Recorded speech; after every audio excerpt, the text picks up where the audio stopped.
Now, my one example of bad science involves the suppression of scientific disagreement. I consider this to be one of the premier examples of bad science of all time. This is a prison cell in the Soviet Union in 1943.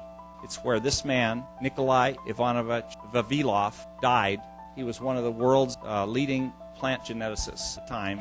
However, he disagreed scientifically with this man, Trofim Denisovich Lysenko, who was a pseudoscientist. He really didn't have scientific credentials, but he was able to present himself as a scientist, and he gained the favor of the political leadership of the Soviet Union at the time. And he was able to crush dissent. And unfortunately, that led to some bad consequences. Now, I know this is not politically correct to say, but I believe there's a somewhat similar situation going on in California.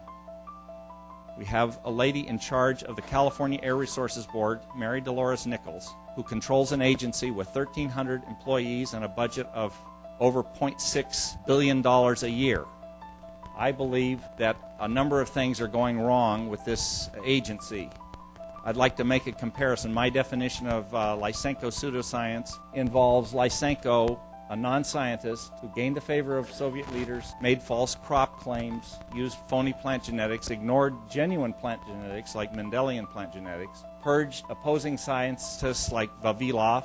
As a result, there were famines in the Soviet Union, and their agriculture was set back decades, and it's never come close to American agriculture. What I call Nichols pseudoscience involves Mary Nichols, an activist lawyer who's not a scientist. She's backed by major politicians. She consistently exaggerates diesel health effects, based on my opinion. Draconian diesel regulations are then adopted in California, not in other states, but in California. Dissenting scientists like myself and others that have attempted to present opposing views are basically ignored and were certainly never funded by agencies like the California Air Resources Board. As a result, California truckers, contractors, and the economy in this state are hurt, in my opinion.